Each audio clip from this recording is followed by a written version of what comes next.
guys. Okay, real quick. Ugh. So, we're going to do a thing today. I mentioned it kind of softly in my other vlog, but today we're doing a thing. Deposits have been paid, and so we are going to do my labs to get my tatas done. I am so excited. For years, like, my breasts have been a topic, you know, that they're saggy or they're very, very big. But you guys don't understand, I used to be 220 pounds. So at that time, my breasts were like perfect. You know what? In my mind, it was like perfect. And like they were big and like fluffy, and they looked good. But then when I lost all the weight, they got like really, really. Sorry.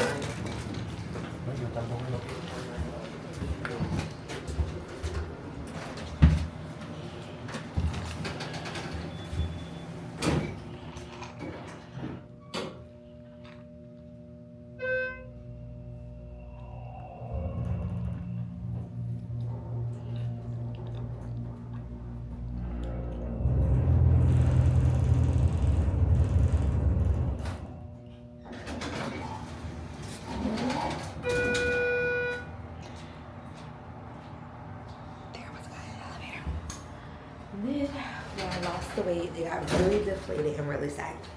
Then I got pregnant. Then I got back up to 188 pounds when I gave birth.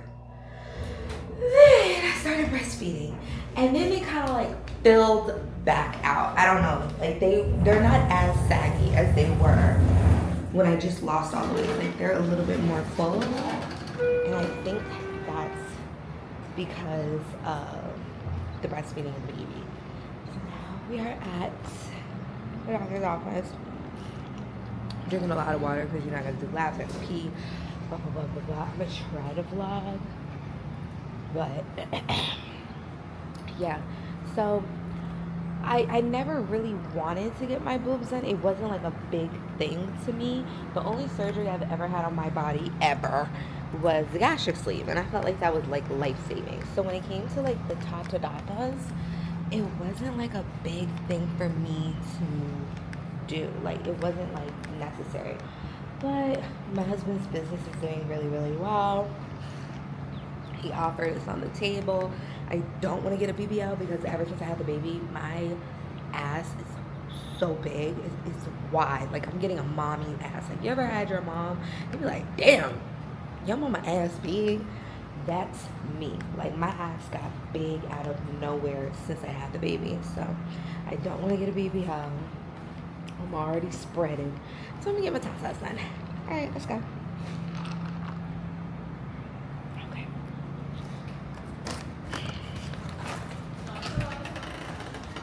Woo. Oh, it's so nice in here. Sí, ¿cómo se me queda? Excuse me? Yes. Ready? Okay, mama. Vamos, ya vamos a estar ready aquí.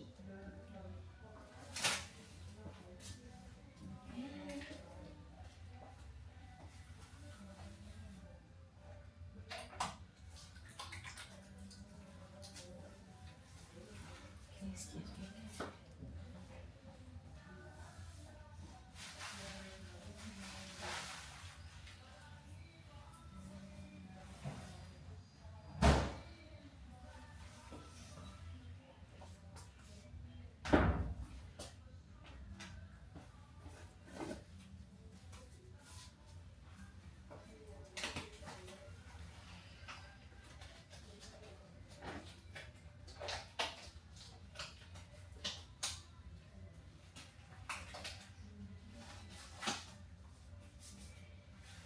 Okay, let me see.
Okay, so hey guys, what's up? So one more day until my surgery. It's going really, really fast because as a joke, I told them that I wanted to have my surgery next week. So I'm getting ready to pack my surgery bag. So I forgot to go to the bank to deposit that money so I could order some stuff on Amazon. Oh, I don't think it's gonna get here in time.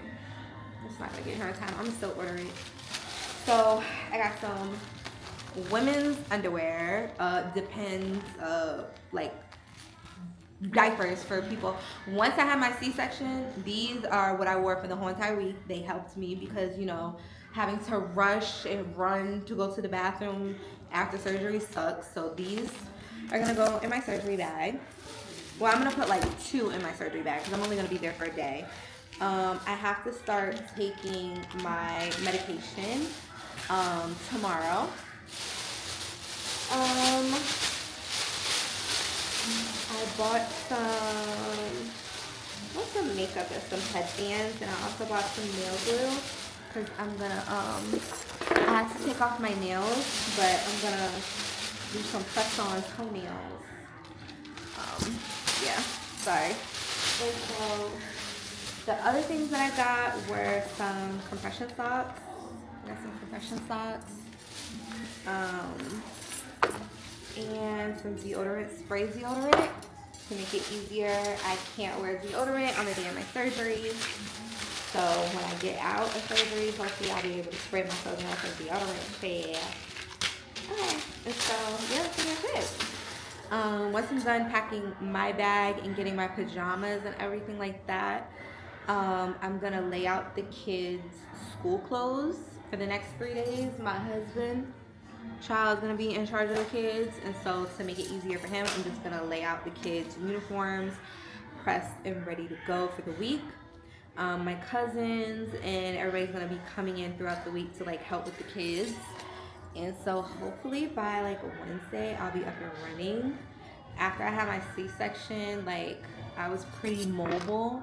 I was more mobile than I was actually supposed to be.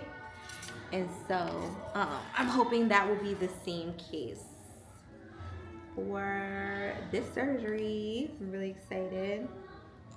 My husband's already bragging about how this is my Christmas present. Yeah. Anyway, girl. So, super, super excited. All right. So.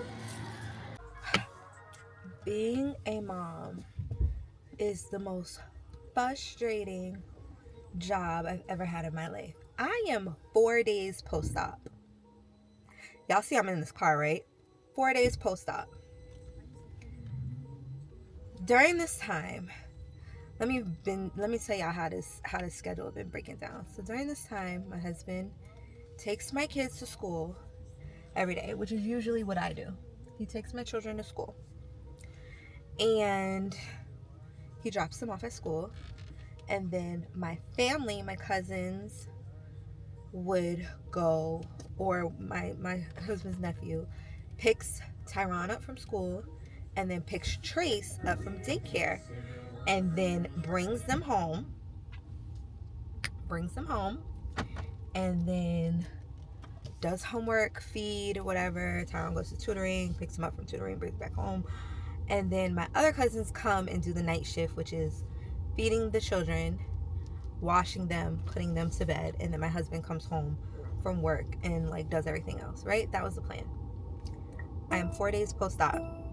Why during these 4 days my oldest, Tyron, gets pissed off because he got in trouble at school and he had to come off the basketball team, which I'm not even going to explain to you guys how his father told him he can't be on the basketball team, but he gets kicked off the basketball team. So when his cousin comes, my husband's nephew, comes to pick him up, he says he doesn't know him. They call the police.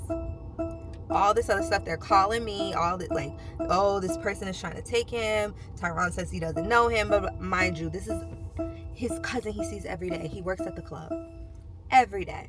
you stay with him and all. He gets mad, says he doesn't know him, doesn't want to go with him. I'm bedridden, right? All that happens. Tyron's getting in trouble at school.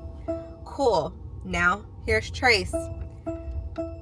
Everybody's picking Trace up, washing him, taking him where he's got to go. Nobody realizes that Trace is breaking out in hives. So then my cousin brings it to me. It was like, how long he had these bumps. I said, what bumps? They bring me my baby. My baby is fully broken out in hives. I'm thinking he's having an allergic reaction. They're talking about like, oh, these bumps been on him for like a couple days. A couple days, and no one has said anything. And these are red hives. He's itching and scratching, so I'm terrified. I'm thinking he's having an allergic reaction. I'm thinking he's having like chicken pox or shingles or some shit. I bring him, drains in me and all, faja zipped up, foam boards, bleeding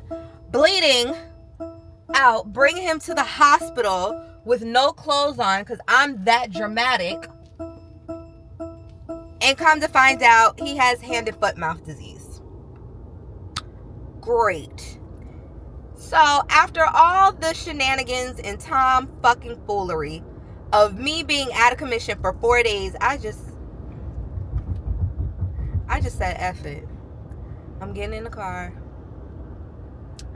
I'm going to, the doctor said there's nothing we could do. There's no medicine or whatever. You just gotta wait it out. I'm going to go, and I'm gonna go get some more calamine lotion, some medicine, some Tylenol, some fucking juice. Can't give him no milk because he has blisters. Gonna add to the blisters. Leave it to my mom to say that. She told me to put some athlete foot spray on it to dry out the blisters quicker.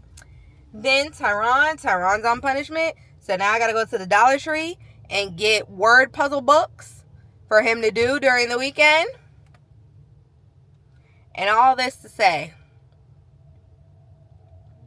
I'm doing heavy lifting and driving 4 weeks post-op when I was supposed to be resting for a week. Couldn't even make it 4 days. Couldn't even make it 4 days. I swear. My cousin is at my house right now watching Trace because he couldn't bring him to daycare. I still gotta go to daycare. I still gotta go to daycare to pick up Trace's backpacks and his crib sheet and all that other stuff so I can wash it. It's just, you can't depend on nobody for shit. Before I had surgery, I had the cleaning lady come clean my house. My house looks so crazy. Dorito chips on the floor. I can't bend up to pick it up. Just crumbs, cake, candy. Kids been eating cake. I swear. What the fuck?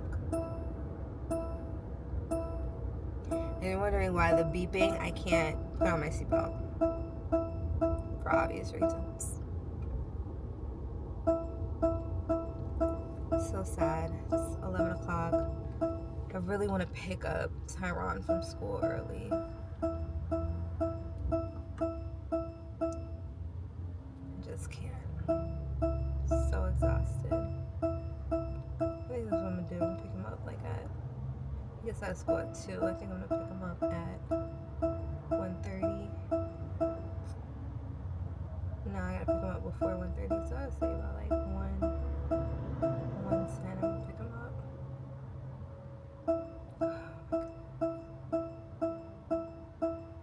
So stupid. So stupid. I'm like so aggravated. My boobs look great though. And I have to get massages. I was supposed to get a massage today. Can't even get a massage.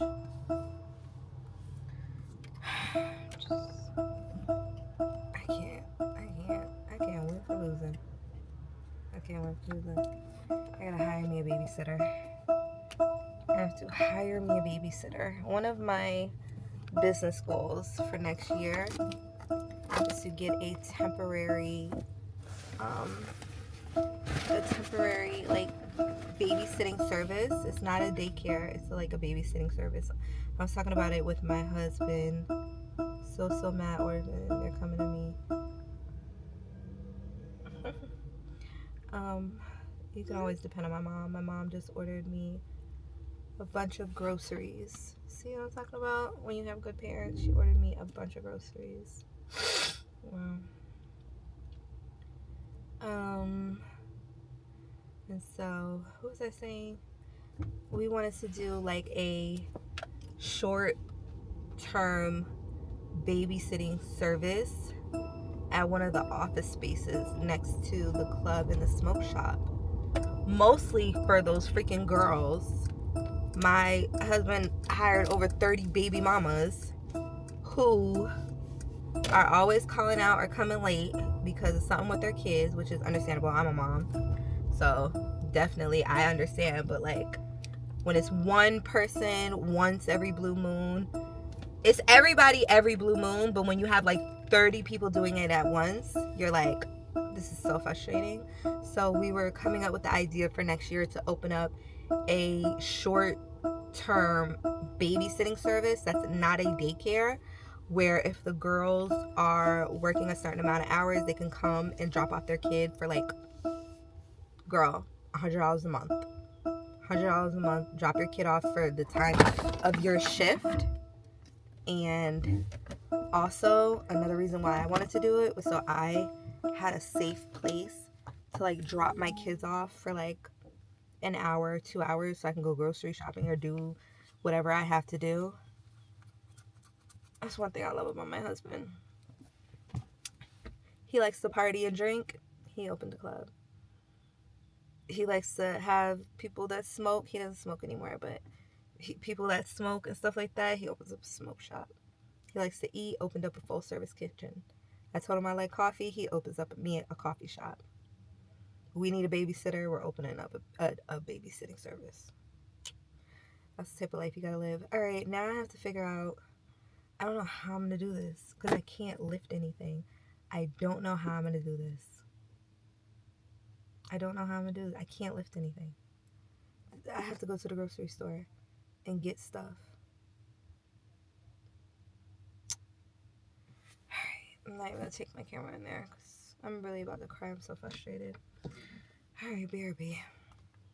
Hey guys. Okay, so I am 1 week post-op. Yes, it's been a week. I did not record the recovery process because the recovery process fucking sucked. It was the absolute worst pain I've been in. It was so freaking uncomfortable. My breasts felt at any given time, like right now they feel super tight, but I've been getting massages every other day, so they feel like a little bit better. I'm a little bit more mobile, but those first couple of days, girl, like I felt like I was gonna bust. And I am outside doing exactly what my doctor told me not to do. I am walking around without my bra and without my bra and without any padding. Why? Because my stomach is flat. Because my stomach is flat, my titties are fat, and I'm young and I'm hot. Good morning. And I'm young and I'm hot. So yeah, I'm walking around totally naked with a little sundress on. I am at the Walmart charging my car, so I'm gonna walk. Doctor did say I have to start walking to prevent blood clots, but I'm gonna walk to go see my husband at his shop, because in the mornings he cleans up the plaza, so you know he's gonna be out there slaving around in the sun. And here comes your young hot wife with no job and a fresh titty job. I'm super excited. I'm hoping, hi, what's she eating? I'm so nosy. I'm hoping that he offers to take us to breakfast, because I just dropped the kids off at school and we woke up late, so we had to eat like cereal and stuff. So So Hope, he's like, hey, you want to go to Kiki's or First Watch for breakfast? I'm like, oh my god, yeah, let's go. Because I'm hungry as hell. Anyway, I'm going to end this video. My vlogging life has stopped. It has sucked.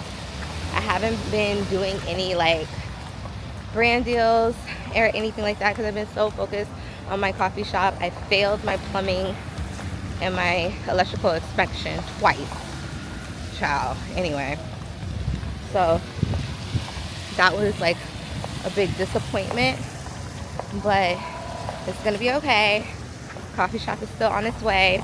Then I'm gonna be live streaming while I'm working there. And then what else have I been working on?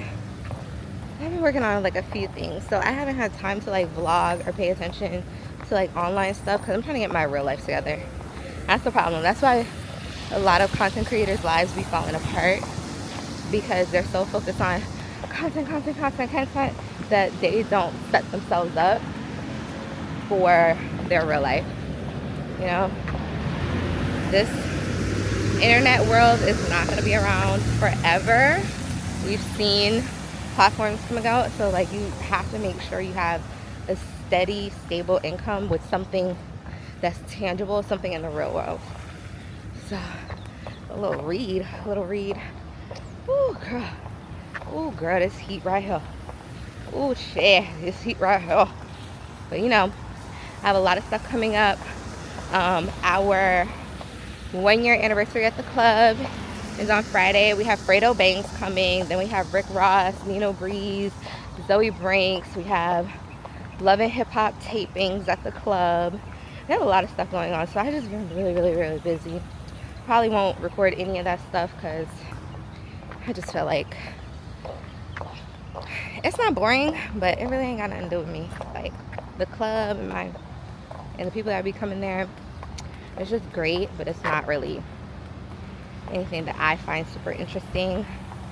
You know, I like hair, makeup, massages, facials, plastic surgery. Like that's more my speed. But yeah, okay. Woo! Girl, let's walk. Okay, now that nobody's around, just kind of like give y'all that. Ooh! I have tape on just so, like, you know, I still have some stitches that are gonna dissolve.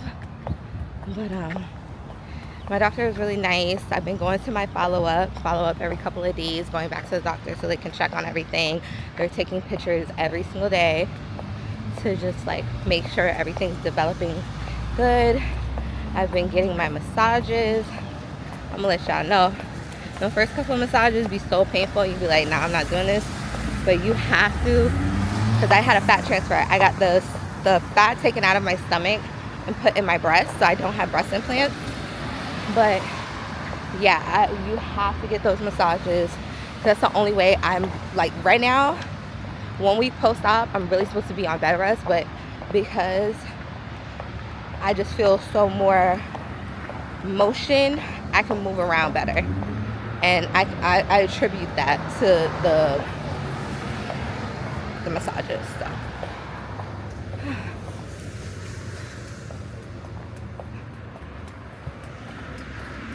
ooh, girl, I'm glad they just opened a hair store right here, because I need some oil for my hair. Humidity is killing it. All right, Tulu, have a good day.